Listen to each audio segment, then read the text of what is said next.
What's going on, guys? Welcome back to another episode of Hustle with JesseW. And today, well, we traded the SPY again. Check it out.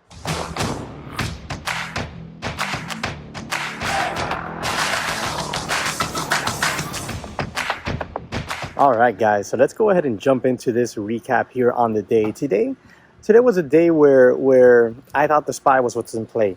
I thought the SPY had a good shot here at continuation.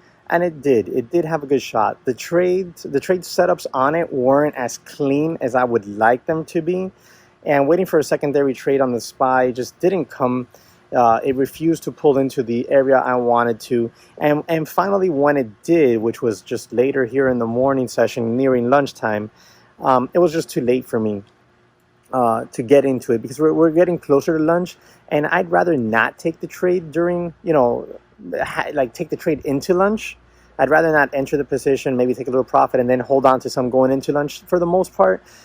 Just not a fan of it. So I did what I could with what we had here in mind, right? So we've been just destroying it on the SPY via puts, and now today we nailed some calls on the SPY.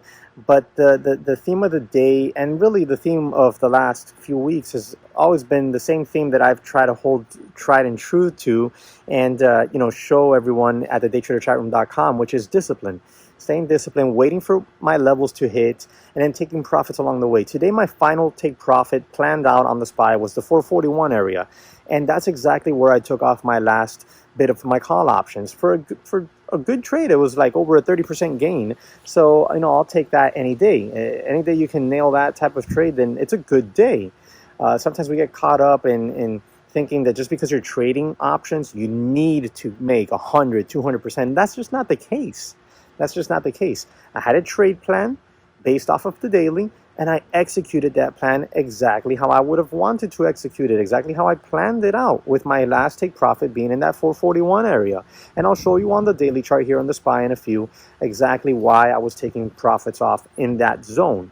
Now, oftentimes, traders think that they have to capture the entire move. We caught the bulk of the move so far today. If the SPY extends higher here later on today, then well, of course we didn't capture the bulk. But as far as the early morning session, we caught the bulk of the move, and I'm happy with that. It was a good trade. Just because one trades options doesn't mean you always have to have hundreds of percentage gains. Just because one is a day trader doesn't mean you always have to trade, right?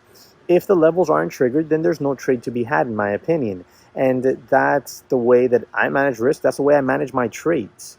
All right. So in this video, what we'll do is I'll show you exactly my entries, exits, how I planned it out, and what I think that would happen here moving forward for the rest of the day. All right. Now, before we move any further, if you find value in this, all I ask, right, if you find value in my other videos, watch the video entirely, and at the end, make a decision. If you learned something, if you enjoyed the video, then smash the like button for me and consider subscribing to the channel. If not, then hey, no hard feelings. Thank you very much for watching. Now, there's a 2-week trial here for Trade Ideas, link in the description and comment section below.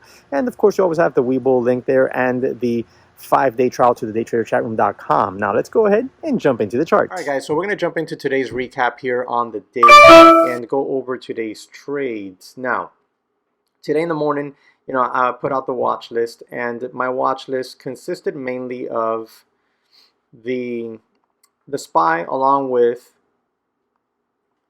BBIG, JAN, Goog, and Tesla. And then, of course, the SPY was on watch. I thought the SPY had further upside today, and it has. And we caught the bulk of the move today, capturing about a 30% gain on SPY call options right in here.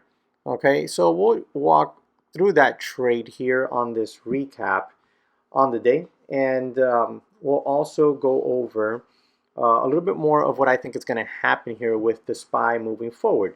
All right, so today's trade on the SPY, yesterday we had a really big bounce day on the SPY, and then today we had a massive gap up. If we wouldn't have had such a big gap up today, I think the SPY would have had even better action intraday.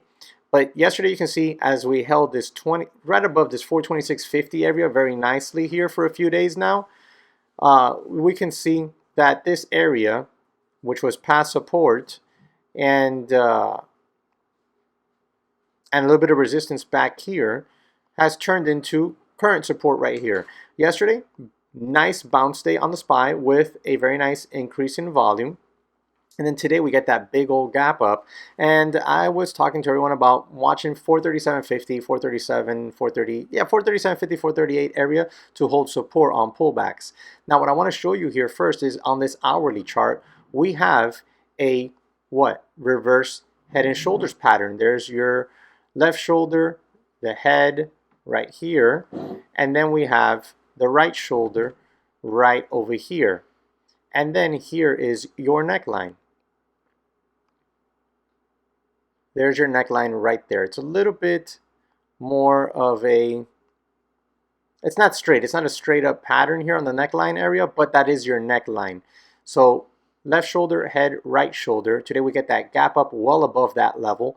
And I was just telling everyone that I was going to watch for a good pullback into either 437.50 or I was looking for an extension here right off the bell. I was hoping that since it gapped up and it pushed that it would extend a little bit higher, but it didn't. It kind of stayed in the middle of the range, and that's what made it a difficult and choppy trade. So right off the bell, we pushed up good volume, and then we started to pull in. We violate the support zone here, so at this point here, I was hoping that we would get a drop down to the lows, right, over the course of maybe a few candles, and get down here to the lows and maybe do a double bottom setup where the 38.2 Fibonacci levels at, the 9 AMA, and this low here, we could get a double bottom. That would have been a money setup, but it doesn't do that. We quickly get right back above VWAP right here. And here in this candle, I go ahead and get long some call options. Now that entry was a really fast one because the SPY went ahead and pushed straight up after that VWAP break, and it did not allow me the opportunity to get long the calls and put out the trade alert in chat. So what I did was, since this was a starter position, once I got this wick here, I went ahead there and I added to my position, and that allowed me to actually put out the alert on the trade alert here in chat. So right here is my initial entry, right here is my add on this candle, on this wick right there. And then my first take profit came off right here. So I'm long the 440 strike, October 8th expiration, call option on the SPY with a 210 entry. And my first take profit comes off here at 222. Then as we extend, I take more profit off at 239. And then since I said 441 area was going to be my final target, which you can see here on the daily, is this line right here, this previous support here, previous support right in here, right back here as well, and previous resistance area right in here. I decided to hold on to a small piece to see if we would get over that level. We quickly get over it, and then we start to pull back in a little bit, and then since I'm not a greedy trader, right in here, I went ahead and got flat my position at 278 from a 210 entry, a little bit over 30% gain on those SPY call options, and I'll take it very happy with that trade and satisfied with that trade. We extended a little bit off that level, and now we've just been grinding and consolidating sideways, which is great since we're going into lunch. I would like to see the SPY just consolidate in that area and then maybe later give an afternoon move that would take the SPY to, maybe towards a little bit more of that 50-day moving average zone, and maybe allow for an afternoon trade on the SPY. Now, the team did really well today, and I'll show you the poll results here with the majority of traders being green on the day. We had 50% of traders green on the day with 16% red and 33% that didn't trade. So a really good showing by the team here today at the daytraderchatroom.com. And like always, there's a 5-day link, 5-day trial link in the description and comment section for you. All right, guys, so that's it from me today. I hope you enjoyed it. If you did, smash the like button for me and subscribe to the channel. And thank you very much for watching. I hope you guys are having a great day, and I'll catch you on the next one.